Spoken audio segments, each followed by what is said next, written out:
Welcome to মুনমুনের classroom. আমরা করছি পৃষ্ঠতলের রসায়ন ক্লাস 12 প্রশ্নবিচিত্রার 496 পৃষ্ঠায় পাবে। আজ পার্ট 2 মানে 21 থেকে করা আছে, প্রথম কুড়িটা পার্ট 1-এ পাবে। প্রথম দাবকক্ষী কলয়েডের উদাহরণ দাও। এটি দাবকক্ষী কলয়েড হচ্ছে স্টাচের দ্রবণ। তোমার দৈনন্দিন ভাবে দুটি কলয়েড আমি 3টে দিয়ে দিয়েছি, কি কি? ভাতের ফ্যান, গ্লু, সাবানের ফেনা ইত্যাদি। ওটা দেখো, স্বর্ণ সংখ্যা বলে ভীষণ ইম্পর্টেন্ট, ভিভিআই বলতে পারে, পরীক্ষা আসতেই পারে। 10 ml প্রমাণ গোল্ড সলিড, যেখানে 0.0053 থেকে 0.0058% মধ্যে থাকবে।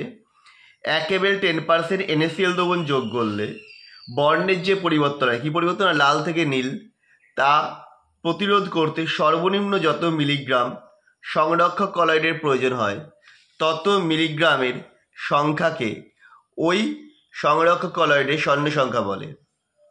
পরের কোশ্চেন, সদ্য প্রস্তুত FeOH হোল 3 মধ্যে FeCl3 যোগ করলে FeOH হোল 3 সল উৎপন্ন হয়। এটি কী ধরনের তড়িৎচলন প্রদর্শন করে? এটি ক্যাটাফোরেসিস প্রদর্শন করে। ভৌত অধিশন ক্ষেত্রে খুব কম তাপ প্রয়োজন হয় কেন? না, ভৌত অধিশোষণ প্রক্রিয়া ভ্যান ডার ওয়ালস বলের মাধ্যমে সংগঠিত হয়। এই বল অতি দুর্বল প্রকৃতির হওয়ায় এই ধরনের অধিশোষণে উদ্ভূত তাপের পরিমাণ খুব কম হয়। সাধারণত ভৌত অধিশোষণে মোলার অধিশোষণ তাপের মান হয় 4 থেকে 40 কিলোজুল মোল ইনভার্স। একটি নন আয়নিক পৃষ্ঠতল সক্রিয় পদার্থের নাম লেখো। নন আয়নিক পৃষ্ঠতল হচ্ছে অ্যালকিল পলিইথিলিন অক্সাইড, সংকেতটা দেওয়া রয়েছে। পরেরটা, প্রদত্ত বস্তুগুলির মধ্যে কলয়েড দ্রবণ কোনটা? এখানে যেগুলো আছে, দুধ আছে, রক্ত আছে, শিশির আছে, ধোঁয়া আছে, বৃষ্টি জল আছে। এর মধ্যে দুধ, রক্ত, ধোঁয়া, এই তিনটে হচ্ছে কলয়েড দ্রবণ। কলয়েড দ্রবণগুলি অসম সমসত্ব দুটি দশা নিয়ে গঠিত। দশা দুটি কী কী? অসমসত্ব দশা দুটো হচ্ছে বিস্তৃত দশা আর বিস্তার মাধ্যম। একটা কোএনজাইম উদাহরণ, কোএনজাইম হচ্ছে Na+ কোএনজাইম, এটা লালারসে উপস্থিত অ্যামাইলেজের সক্রিয়তা বৃদ্ধি করে। পরেরটা, মাখন ও দুধের মধ্যে কোনটি জলে তেল এবং কোনটি তেলে জল জাতীয় ইমালশন? মাখন হচ্ছে তেলে জল জাতীয় ইমালশন আর দুধ হচ্ছে জলে তেল জাতীয় ইমালশন।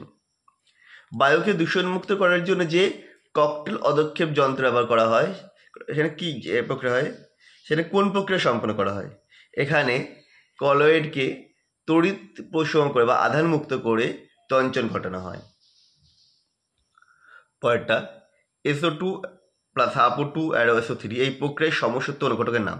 এটা হচ্ছে NO, নাইট্রিক অক্সাইড। পরেরটা, আইসক্রিমের সংগ্রহ কলয়েড হিসেবে কী ব্যবহার করা হয়? এটা জিলেটিন ব্যবহার করা হয়, তবে বর্তমানে জিলেটিন নয়, CNC ব্যবহার করা যায়, ওটা সস্তা হয় CNCটা। অনুঘটক হিসাবে কাজ করে এরূপ একটি সন্ধি ও ধাতব মৌল এর অক্সাইডের নাম। এটা হচ্ছে ভ্যানাডিয়াম পেন্টক্সাইড বা V2O5। পরের কোশ্চেন, কোন অনুঘটক অ্যালকোহলকে গ্যাসোলিনে পরিণত করে?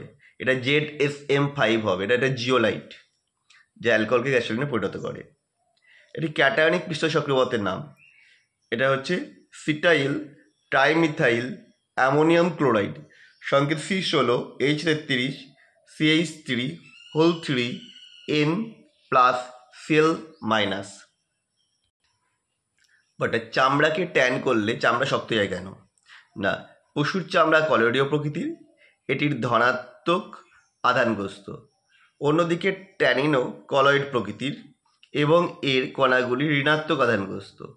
চামড়াকে ট্যানিনে সিক্ত করলে চামড়া ও ট্যানিনের কণাগুলি পরস্পরের আধান প্রশমিত করে, ফলে তঞ্চন ঘটে এবং চামড়ার কলয়েড প্রকৃতি নষ্ট হয়ে যায়, ফলে চামড়া শক্ত হয়ে যায়। পরেরটা, বেডিয়াল আর্ক পদ্ধতিতে প্রস্তুত করা যায় এমন একটি কলয়েড দ্রবণ, এটা হচ্ছে গোল্ড সল। পরেরটা, পৃষ্ঠতল সক্রিয় পদার্থে কোনো তরলে যোগ করলে তরলের কোন ধর্ম হ্রাস পায়? পৃষ্ঠটান হ্রাস পায়। সংকট মিশ্রীকরণ গাঢ়ত্ব CMC কি?